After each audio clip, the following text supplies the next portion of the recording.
Hola, ¿qué tal amigos? Bienvenidos a este nuevo video. Mi nombre es Bliomar Requena y esto es Hablemos de Señas.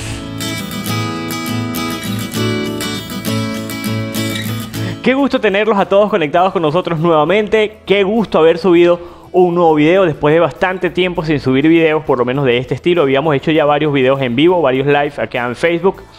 Pero no habíamos subido más videos editados. De hecho, nuestra cuenta de YouTube desde hace un año que no subimos videos. Así que estamos de vuelta.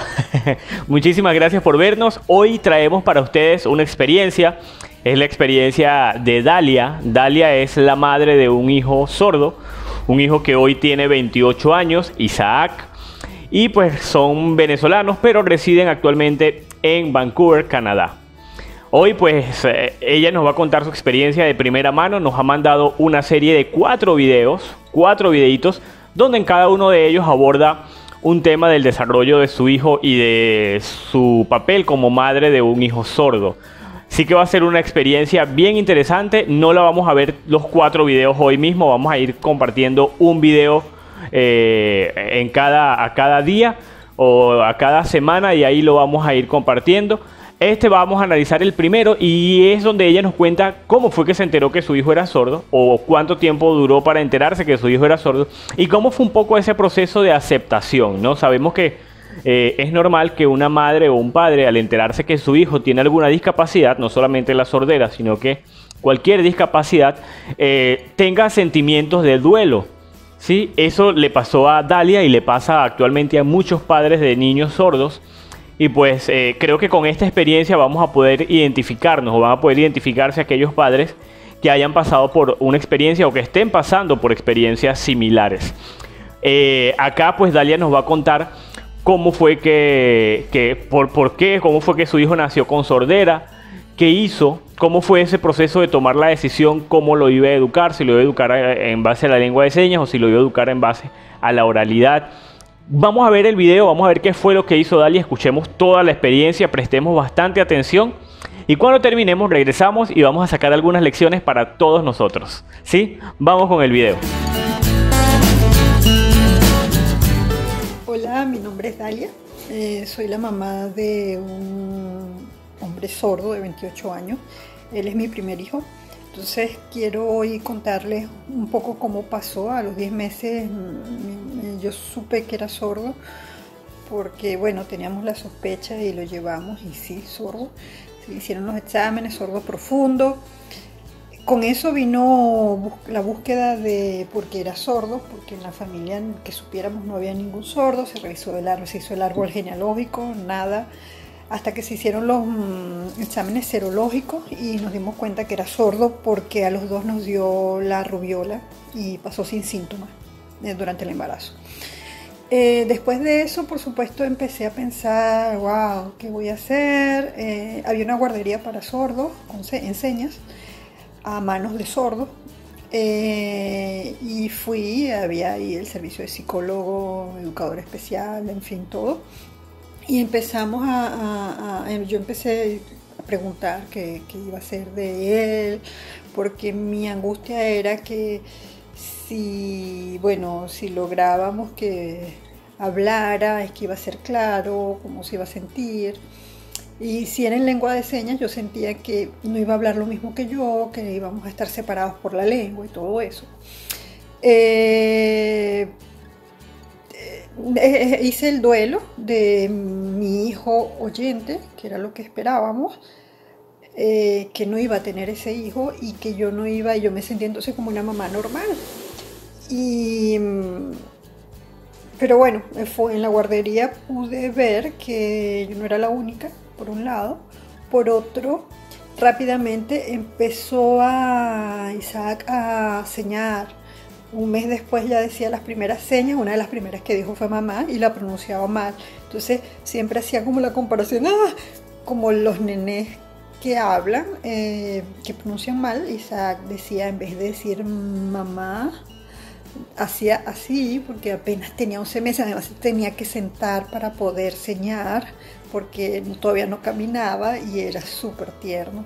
Así que viendo a él, que que cuando entró, un mes después ya tenía 3 señas, era capaz y se veía que respondía. Fue como muy evidente que, bueno, que la información le estaba llegando por los ojos y no por las orejas. Además de eso, fuimos se le hizo una tomografía, una resonancia magnética, no recuerdo, y se veía que el nervio no apenas tocaba y que, bueno, que era una sordera profunda. Inmediatamente los médicos hablan de aparatos, de operación. En ese momento ya había implantes en Venezuela y yo no... Pero yo creo que mi papá tuvo la sabiduría de preguntarme un día si se hace todo eso y si se siguen haciendo exámenes, porque eso eran viajes y exámenes. La sordera va a cambiar, y fue la pregunta que yo hice. Empecé a hacer a los médicos, a los especialistas, y bueno, y tuvieron, como la pregunté directamente, me tuvieron que responder y me dijeron: sordo va a ser siempre, aunque tenga un implante, va a oír, pero no va a oír la palabra, va a oír, va a aprender a decodificar. Aprendí cómo funcionaba los sonidos, pero no sabemos hasta qué punto va a ser la palabra lo que oiga. Entonces yo conocí un implante y la verdad es que solamente recibía ruidos. Él no pudo, a pesar de que era un chico que había perdido la audición un poco más, tenía como 4 años. Entonces me empecé a preguntar yo misma hasta qué punto valía la pena hacer de mi hijo un enfermo, en el fondo, ¿no? Porque es como, bueno, es sordo, es una falta, y ver eso, yo no quería ver a mi hijo como un enfermo, yo quería ser la mamá de mi hijo y punto. Y en las señas, además con las señas, como estaba tan chiquito, a mí me daba tiempo a aprender la lengua de señas. Yo me puse en contacto con la comunidad fue muy generosa, la comunidad sorda fue muy generosa, y yo iba a sitios donde ellos iban y yo aprendía la lengua de señas. Mi familia, Isaac es el primer nieto, el primer bisnieto, el primer sobrino, así que toda la familia embarcó. Y mi miedo a que él estuviera aislado fue bajando, porque empecé a sentir que era posible que aprendiéramos. Además de eso, en la escuela, en la guardería, empecé a conocer otros papás que ya tenían ese proceso más adelantado, y eso me ayudó muchísimo porque los veía felices con sus hijos. Y bueno, entonces nada, empezó en la guardería y yo hice mi duelo. Entendí que mi hijo iba a ser sordo siempre, pero que de lo que se trataba era de que en vez de hablar chino, español o francés con él, yo iba a hablar con él lengua de señas, y que él se iba a desarrollar en esa lengua de señas. Yo me convertí en bilingüe en ese momento, y él aprendería el español por la lectura, que fue fundamental para nosotros. En líneas generales ese es mi cuento del momento en que supimos de la sordera de Isaac. Gracias. Wow, sin duda una gran experiencia la que nos cuenta Dalia. Muchísimas gracias, Dalia, si nos estás viendo, por contar esta experiencia, por hacer pública y por compartirnos un poco de cómo fue este proceso para ti, que como lo dices en el video, pues sabemos que no fue para nada fácil. Todos los padres pasan por un proceso de duelo, que es una de las cosas por las que pasó Dalia. Y es totalmente normal porque, como ella dice, esperábamos un niño oyente que no va a llegar, no llegó, no es quien esperábamos, y pues tenemos que pasar por ese proceso.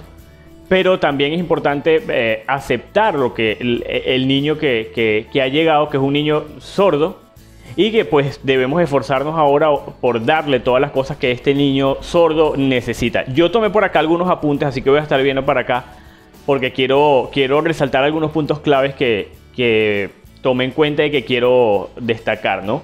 Uno de ellos es que Dalia buscó ayuda. Dalia, desde el primer momento, desde que se enteró que su niño era sordo, fue a una guardería para personas sordas, lo menciona ella ahí en su narración. Y pues ahí tuvo el acceso a especialistas, a psicólogos, quienes le pudieron dar la guía que ella necesitaba en cuanto a la sordera como tal. Porque también lo menciona en su narración, Y es que el médico simplemente buscaba la manera de implantes, ¿no? Hacer muchos estudios, hacer muchas para implantarlo. No fue hasta que su padre le pregunta de manera muy clara si eso va a revertir la sordera, y ella tuvo que preguntarle de la misma forma clara también al médico, y la respuesta que obtuvo pues ya la escuchamos de su parte, y es que el niño siempre iba a ser sordo, y que era algo que no iba a poder cambiar. Incluso llegó a conocer un caso, y yo pues también conozco muchos otros casos, de personas sordas que aunque son implantados luego no reconocen, porque no logran reconocer la lengua como tal, sino decodificar ciertos ruidos para convertirlos en palabras, que con la ayuda de la lectura de labios pues les permite llegar a entenderse hasta cierto punto, pero no es una lengua bien desarrollada como lo puede hacer con la lengua de señas. Como ella dice también, ella quería comunicarse con sus hijos, no va a ser en español, no va a ser en inglés, en francés, va a ser en lengua de señas. Y como el bebé estaba pequeño, le daba tiempo a ella de poder aprender la lengua de señas. Eso me pareció bien importante. A los 10 meses se entera ella que su niño es sordo, lo involucra en la guardería de sordos con un ambiente lingüístico, un entorno lingüístico ideal para él. Él empieza a observar, a desarrollarse, y pues nos damos cuenta que en un mes ya había adquirido códigos lingüísticos, ya estaba aprendiendo. Ahí fue donde ella se dio cuenta que efectivamente aprende, o que la información le está llegando es por la vista. Bien interesante de verdad esta primera parte de la experiencia. En el segundo video vamos a ver cómo es que la adquisición primero cómo fue ese proceso de adquirir una nueva lengua, en este caso la lengua de señas para este niño, una lengua base sólida. Y además de eso, entonces vamos a analizar por qué el adquirir esa lengua fue de suma importancia para el desarrollo de Isaac, y cómo le hizo más fácil las cosas a Dalia en el desarrollo y en la crianza de su hijo. De verdad que esta experiencia va a estar muy hermosa. Los próximos videos están muy conmovedores y nos llenan de lecciones muy grandes. En este creo que la primera lección que podemos extraer directamente es entender que el niño es sordo, que nunca va a dejar de ser sordo, y que nosotros como sus padres debemos adaptarnos a este niño que tiene una condición distinta, una condición que le va a permitir desarrollarse como cualquier niño oyente, pero a través de los estímulos visuales, en este caso la lengua de señas como su lengua principal. Para los padres, para los maestros, para cualquier persona que trabaje con personas sordas, esto es lo primero que se debe reconocer. Y como dice Dalia, está muy pequeño, todavía hay tiempo de que aprendamos nosotros lengua de señas, que es mucho más fácil que nosotros aprendamos lengua de señas a que el sordo aprenda español oral. Porque como también ella lo dice al final del video, pues la lengua escrita también que le fue bastante útil. Entonces bueno, vamos a seguir disfrutando de estos próximos, de las siguientes partes de este video en los días que vienen. Muchísimas gracias por vernos. Mi nombre es Bliomar Requena nuevamente. Me despido de ustedes. Muchísimas gracias. Chao, hasta luego.